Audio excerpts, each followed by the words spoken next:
মঙ্গলবাৰে আজি আমাৰ ঘৰত ভুলতে কণী বনালে তাকে লৈ বাপৰে বা পাপাই আজি আমাক ঠিকছে গালি দিলে। নমস্কাৰ গাইজ, গুড মৰ্ণিং। কি খবৰ? আশা কৰিছোঁ সকলোৱে ভালে আছে। মোৰ অন্য এটা ভ্লগলৈ সকলোকে পুনৰবাৰ জনাইছোঁ স্বাগতম। আৰু আজি ভিডিঅ'টো ৰাতিপুৱা শুই উঠিয়ে মই আৰম্ভ কৰি দিছোঁ আৰু মই আহিছোঁ ডাঙৰ চাটখনৰ ওপৰত ভিডিঅ' ভইচ অভাৰ কৰিবৰ কাৰণে, কাৰণ ভিতৰত শান্তি নাই যে ফেন কুলাৰ লৈ আছে সেইকাৰণে। আৰু বাহিৰত দেখিছে নহয় কিন কিনকৈ বৰষুণো পৰি আছে। নাজানো কিয় দুদিনে হ'লে আমাৰ ইয়াতে দবাল পিটিয়ে বৰষুণ দিয়ে আছে, একে নেৰা নেপেৰা বৰষুণ, নিজৰ মতে বৰষুণটো আহে আকৌ নিজৰ মতে যায়ও, তেনেকুৱা নিচিনা হৈছে। সেইকাৰণে ৰাস্তাবিলাকো একে বানপানীৰ নিচিনা হৈ গৈছে আৰু জমাও হৈ গৈছে, জাম তামবিলাকো হৈছে। আৰু মই এয়া ওপৰত আহিছোঁ যিহেতু মাক কৈছোঁ টেংকিটো ঘূৰাই দিয়া, আমাৰ ওপৰৰ টেংকিটো 5 মিনিটকৈ ওপৰ বেছি ঘূৰাব নালাগে, নহ'লে পানী পৰি যায় যে। সেইকাৰণে মালিকে ষ্ট্ৰিক্টলি কৈ দিছে যে আপোনালোকৰ টেংকিটো 5 মিনিটকৈ বেছি ওপৰত নুঘূৰাব, নহ'লে বেলিঙৰ তলত পানীখিনি পৰেগৈ যে। আৰু সেইবাবে কিছু মুহূৰ্ত মূৰে মূৰে পানীখিনি চাব লাগে যে টেংকিত পানী ভৰিছে নে নাই। আৰু পানী ভৰাৰ পিছতে মই মাক ওপৰৰ পৰা চিঞৰি কৈ দিছোঁ যে টেংকিটো ঘূৰাই দিয়া, কাৰণ তেতিয়ালৈকে আমাৰ টেংকিটো ভৰিলে। আৰু তাৰপিছত ভিতৰত আহি দেখিছে মায়ে গা পা ধুই উঠি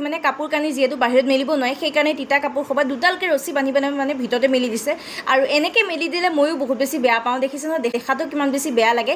মায়ে কৈছে দেখাত নালাগে নহয়, কাপোৰবিলাকতো শুকাব লাগিব। আৰু ইয়াৰ চাওকচোন ইমান ফষ্টি মাৰি কোনে শুই আছে, ভাইটিয়ে শুই আছে, এতিয়ালৈকে উঠাই নাই, 10টাই বাজিলেহি। আৰু পাপাই ৰাতিপুৱা ফোন কৰি কৈছিলে যে ভাইটিক আজি স্কুলত যাব নিদিবা, কাৰণ ডাঙৰ দবা পেটিয়ে বৰষুণ দিছে যে তিতিবগৈ, সেইকাৰণে। আৰু ৰাস্তাবিলাক অকণমান বানপানীৰ নিচিনা হৈ আছে, নালাগে বুলি ক'লে। মই কৈছোঁ বোলে তুমি নকওঁ আগতে বোলো, সি আজি এনেও স্কুল নাযাওঁ বুলিয়ে কৈ থৈ দিছে। আৰু এইফালে জানেনে মই টেমাৰ পৰা কি উলিয়াইছোঁ, কণী এটা আছিলে, যোৱাকালি ৰাতি যিহেতু কণী দম বনাইছিলে আৰু তাৰে ভাইটি ভাগৰ কণীটো থাকিলে, সি কণী দমো নাখায় আৰু আমলেট খায়, কেতিয়াবা তাৰ মন গ'লে আমলেটটো খায়। আৰু মায়ে কৈছিলে যিহেতু কণী এটা আছে, আলু কেইটামান সৈতে ধুনীয়াকৈ গুড়া ভাজিকৈ কৰোঁ। আৰু আমি সঁচাকৈ আজি পাহৰিয়ে গ'লোঁ যে মঙ্গলবাৰ আছিলে বুলি।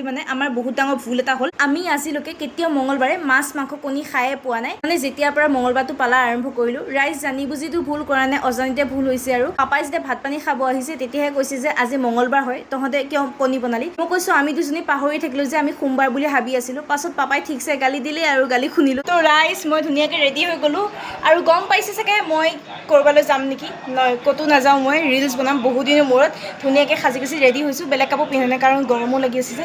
আৰু বহুত দিনৰ মূৰত দীঘল ফুলিও পিন্ধিছোঁ, আৰু এই ফুলিযোৰ মোৰ বহুত বেছি ফেভৰেট। কেনেকুৱা লাগিছে সেইটো কমেণ্টত জনাব। এতিয়া বাজিছে আবেলি 3:30 বাজিলে, 4টা বাজিব। আৰু কি হ'ল মা, লাইনটো গ'ল, ইনভাৰ্টাৰটো মাত দিলে এতিয়া। আৰু সেয়া ইনভাৰ্টাৰ আছে যিহেতু এতিয়া টিভি চলিব। আৰু আমাৰ ইয়াৰ এখেতে মায়ে চাই আছে টিভিত চিৰিয়েল, আৰু এইজনে চাই আছে মোবাইলত কাৰ্টুন আৰু তাৰ গেমৰ ভিডিঅ'বিলাক। ঠিক আছে, ইয়াৰ লগত মোৰ বহুত বেছি ডাঙৰ কাজিয়া এটা হ'ল, সেইকাৰণে তাক মাতবোল কৰি থকা নাই। তো ব'লক এতিয়া বহুত বেছি দেৰি কৰি নাথাকোঁ, ইমান লেপাই।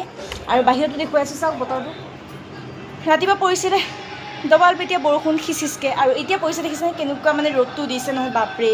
চাহ জেগাতে ৰিলচটো বনাম, ৰ'দত কৰিব নোৱাৰিম, কাৰণ মোৰ ৰ'দত চকুকেইটাও খোলা নাখায়, সেইটো এটা প্ৰব্লেম। ব'লক এতিয়া বেছি কথা কৈ নাথাকোঁ, ভিডিঅ'টো বনাব যাওঁ। মই এতিয়া ষ্টেণ্ডাৰ উলিয়াওঁ। এই মাত্ৰ ৰিলচ বনাই উঠিছোঁ আৰু ইমান বেছি ভাগৰ লাগিছে নহয়, মুখ হাতখন ধোৱাৰ পিছতে ফ্ৰেছ লাগিছে। আৰু মায়ে দোকানৰ পৰা গাখীৰ লৈ আনিছিলে, মই মাক বনাব দিছিলোঁ পায়স, আৰু মায়ে কি বনালে জানেনে, দালিয়া বনালে। তাকে দেখি মুডটো একে অফ হৈ গ'ল। বাৰু লগ পাম অন্য এটা ভ্লগত, আজি ভিডিঅ'টো ইমানেই আছিল।